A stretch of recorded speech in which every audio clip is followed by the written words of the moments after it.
Okay, welcome to Statistics 408, Wednesday. Today we're going to learn about the normal approximation to the binomial probability distribution. Now this is similar to things we've already did, it's just a few little extra details. Copy this down for your notes. Pause the screen. Okay, so like I said on here, you might think that if there are only two outcomes in a binomial experiment, then the probability of success is always 50%, happening or not happening. But if a basketball player only scores 30% of the time, it's not going to be that simple.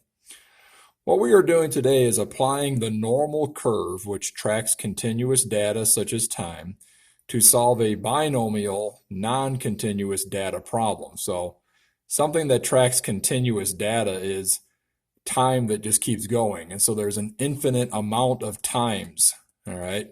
3.892 seconds, 4.0001 second, etc.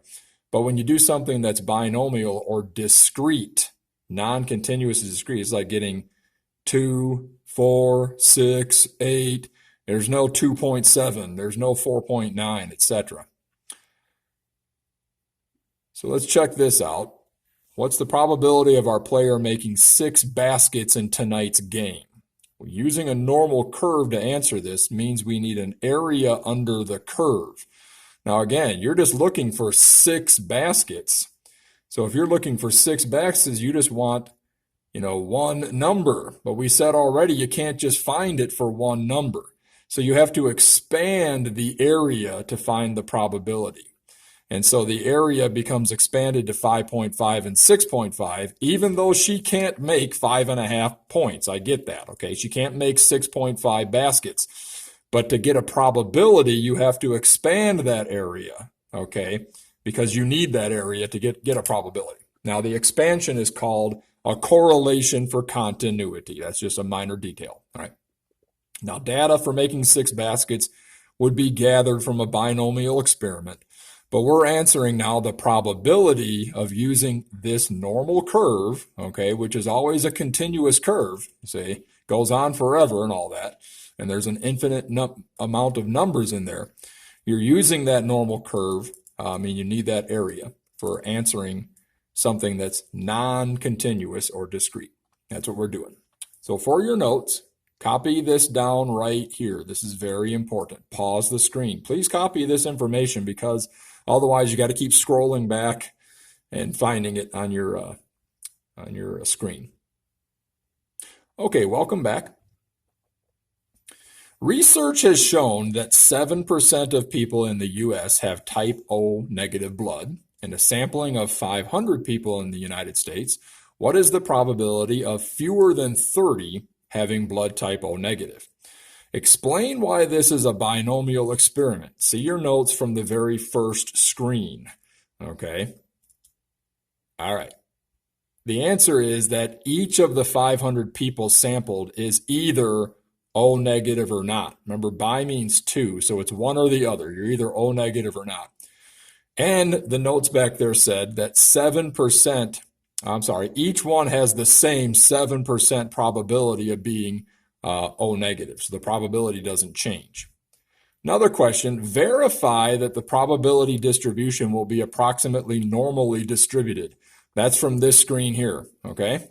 All right, pause the screen. All right, you should have used this formula, NP times 1 minus P greater than or equal to 10. That was the notes you took.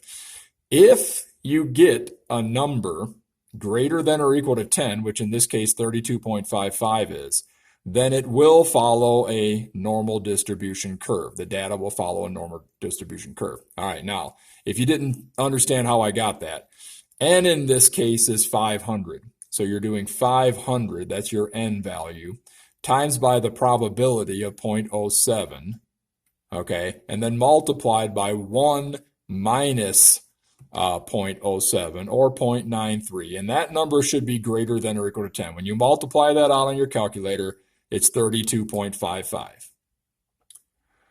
Okay, same question here, and now we're going to work with another question. Approximate the probability of x less than 30, because the question said up here, what is the probability of fewer than 30? So I want less than 30. I don't want exactly 30. I don't want up to 30. Fewer than 30. The reason I wrote a big stop here is this is where we get into the 0.5 concept. Because this data is non-continuous, all right, it's not like it's going up to, 29.8 people. There's no such thing as a 29.8 of a person. There's either a 29th person, a 28th person, a 27th person, etc. It's discrete data. You must evaluate x being less than or equal to 29, because of course you want less than 30. So less than 29, not less than or equal to 29.9, because there's no 29.9 of a person. Now, as I say there, but wait, you must also consider the half correction for continuity that we talked about earlier, because you're using a continuous density function, that is the bell curve, that's everything that's continuous under that curve, okay, to approximate a discrete or a non-continuous probability. You might say, I don't get it. My answer is just there's nothing to get. This is just the process by which you do this based on the rules of statistics, okay? All right. So in other words, we want the area under the curve representing 29.5 people or less. Again, you can't have 0.5. You throw in 0.5 as a correction for the idea of all of this continuity in here. So again, a little review. You want fewer than 30. So that means you want 29 or less, right? But when you set up the problem, you jump to 29.5. You go up a half.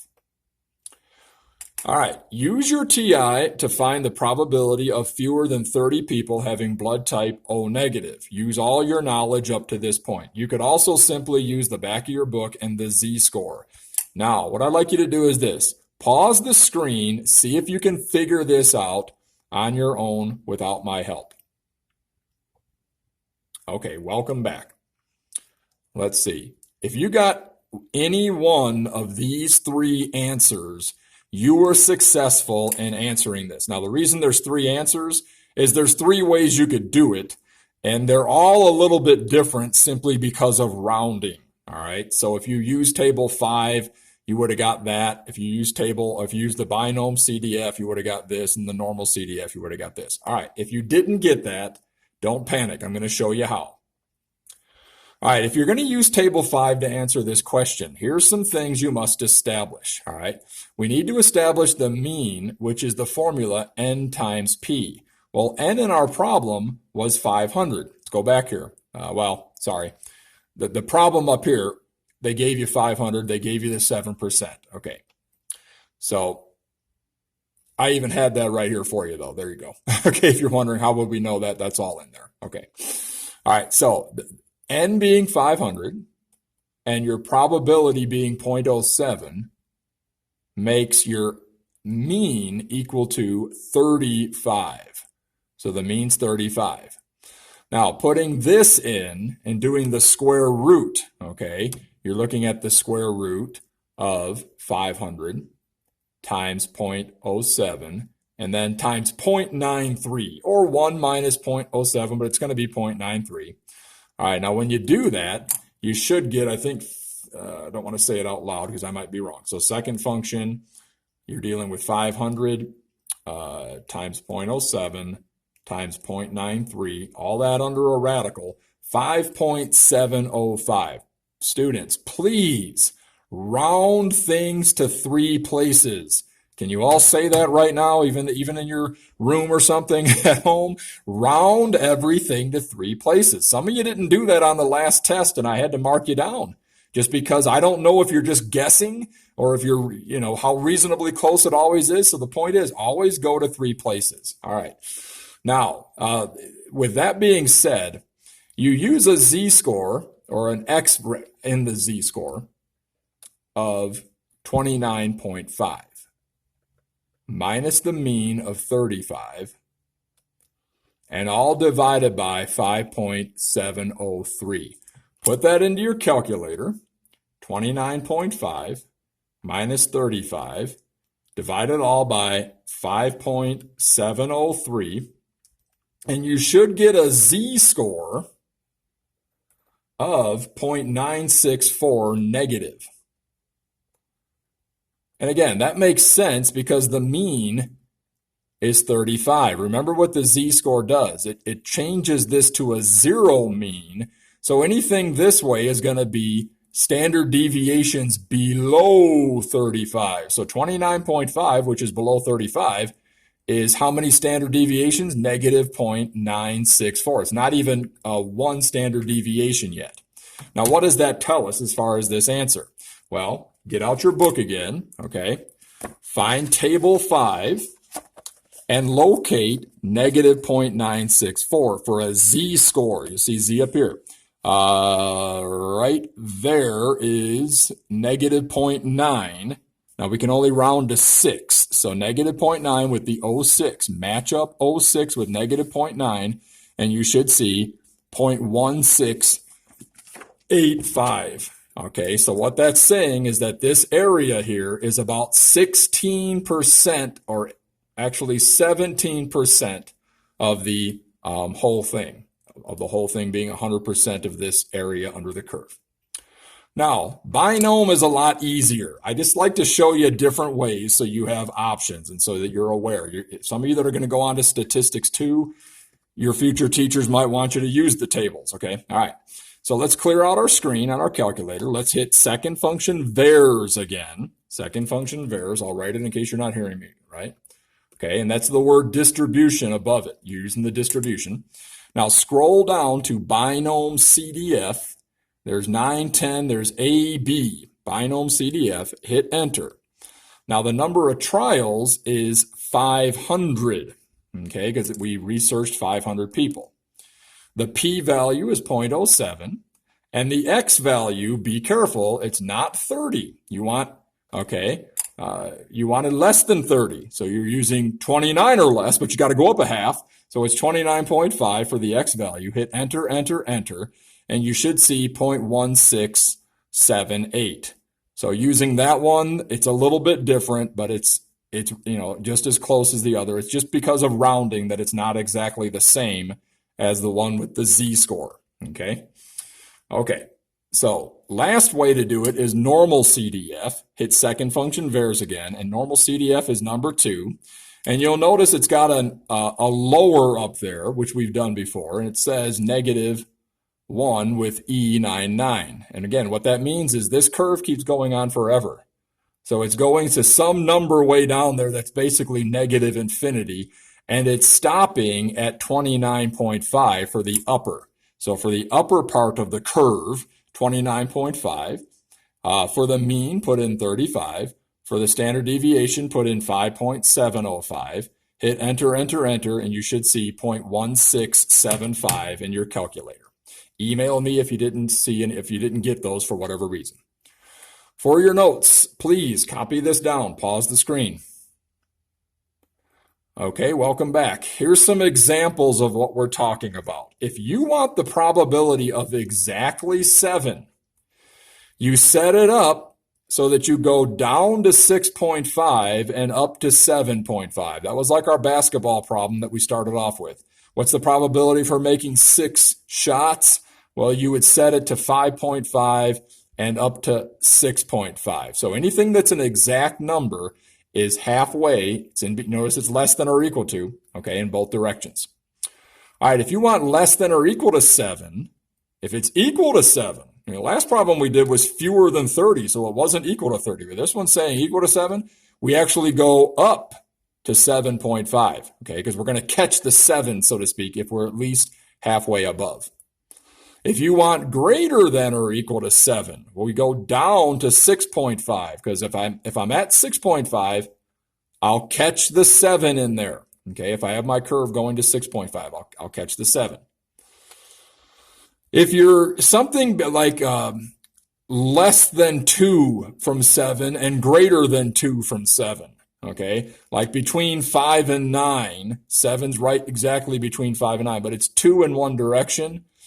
then you want to go 4.5 and 9.5. You want to go up a little bit on the high and down a little bit on the 5. The little bit's always a half. And then if you want less than 7, kind of like our less than 30 problem that we just did, fewer than 30, we're going to be setting it to 29.5. We go down a half. Same thing here. Less than 7 is down a half. And if you want greater than 7 means you don't want 7 itself. You don't want it equal to 7, so you're going to start at 7.5. You might say, why don't you start at 8? Okay, again, you go down a little bit from 8. All right, so it's always halfway either direction, okay, when you're dealing with these probabilities here. All right, now that being said, I'm going to see if you can take what you hopefully just wrote down, because I asked you to write these. I should have told you to write these examples down. My bad if I didn't, okay? Pause the screen and copy them. Okay, pause the screen and copy there. Pause the screen and copy there. Okay, all right. But try this on your own for a minute, and I've got the answers here, so I shouldn't have had the answers. Sorry about that. All right. But doesn't matter because I'm going to show you anyway. Research shows that 65% of adult Americans are in favor of the death penalty for people convicted of murder. A sampling of 1,000 adults in Will County, Illinois, found that 630 of them were in favor of the death penalty, so close to 65%.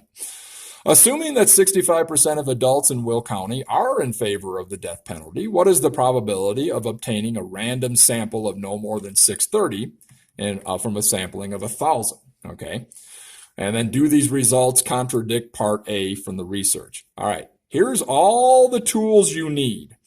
The hardest part is figuring out the N and the P and the X. I should say the X is actually the hardest part.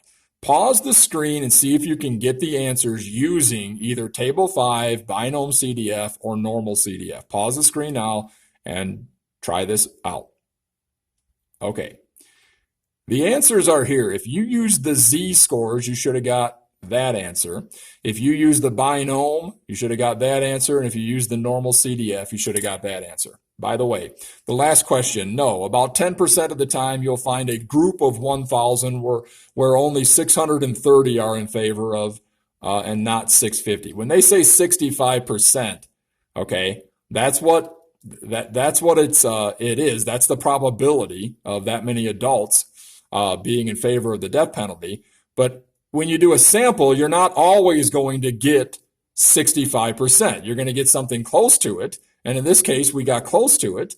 All right. And that probability of getting only 630 is only about 9 or 10%. So 10% of the time when you grab 1,000 people and interview them, you're only going to have 630 of them be in favor. But again, it's close. All right. So it doesn't contradict. It's fine. All right, now let's see how we get those answers in case you were not successful. First of all, N is 1,000. Okay, you did 1,000 trials. The probability of that group that you interviewed is 65%, so 0.65.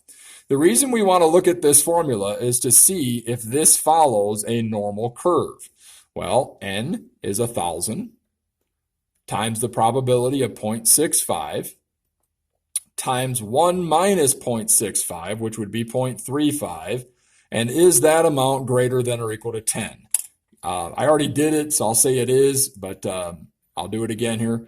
Times 0.65 and times 0.35, it's 227.5. So because 227.5 is greater than or equal to 10, it means that this information up here will follow a normal distribution curve. That's important because we can't use this method without a normal distribution curve. All right, the mean is 1,000 for N and probability 0.65. If you multiply those together, some of you probably can see that already, it's going to be 650. So right in the middle is 650. That's your mean. All right. Your standard deviation is the square root of N times P, which we already did is 650, multiplied by 1 minus P, which is 0.35. And if you put that into your calculator, we're getting an estimated answer, and that's why we don't get the same answers all the time. We get reasonably close, times 0.35, okay, and that gives you 15.083. So the standard deviation, 15.083. And all right, here's the key. we want a random sample of no more than 30, right? In other words, I'll take up to 30. All right, I'll take up to 630. I should have said no more than 630. Sorry, no more than 630. Think about what no more than 630 means. It's something like this. It's me saying to a class, for instance, I want some volunteers, but I don't want any more than 10. Oh, so you'll take 8. Oh, so you'll take 7. Remember what I just said. I want some volunteers. I don't want any more than 10. So I'll take 10, and I'll take anything less than 10. Okay, so if I want no more than 630, I'll take 630 and anything less than 630. Therefore, if it's equaling 630, I got to bump my x value up to 630.5, which is going to be somewhere here, okay, on my bell curve. All right, and we're figuring out a z-score that would go with that. So using the table formula, you're going to put in for x 630.5 minus 650 divided by your standard deviation of 15.083. So in your calculator, put in 630.5, subtract 650, divide all that by 15.083, and you get negative 1.292 or 293. So the z-score, negative 1.293. And again, what's that mean? If you convert this to a mean of 0, this number goes back negative 1.293 standard deviations from the mean. Take your table in the back of the book and locate a z-score of negative 1.293, negative 1.2 all the way over to the 09, all right?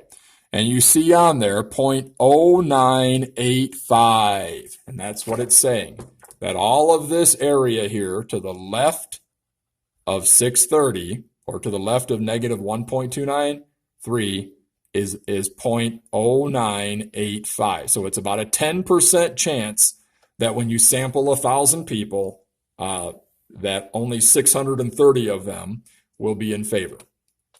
Now let's use binomcdf, which speeds it up a lot more.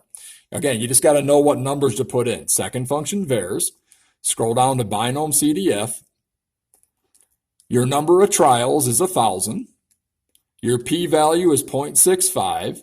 Your x value, 630.5. That's the hard part, and that's where some of you are going to, on your tests, you're going to put in the wrong numbers if you're not careful, and you're going to be off, and you're going to say, well, I'm close enough, and I'm going to have to mark you down. That's why I say round it to 3 places. Okay, hit enter, enter, enter, and you should see 0.098399. I bet it rounds to 0984. Round, please, to 4 places when you do ones like this, all right? Okay, now using the normal CDF, second function vars, normal CDF, this is where they're taking the curve again. So they're using negative 1e way down there, somewhere down at negative infinity. All of this area under the curve to an upper bound of 630.5. So keep your lower negative 1e99. Your upper is 630.5. It's not 630. You got to put in that half. That's going to separate people who get it right and those who get it wrong. The mean is 650. Enter 650. The standard deviation, 15.083. Enter that. Enter, enter, enter. And it gives you that area to the left of 630.5 as 0.0980. Okay? All right. And then the last question. Do these results contradict the research? No, they do not. About 10% of the time, that's what these 09s are, about 10% of the time, you'll find a group of 1,000 where 630 are in favor and not 650. Usually you're going to get 650 because that's the average, all right? Copy the homework and have a good night.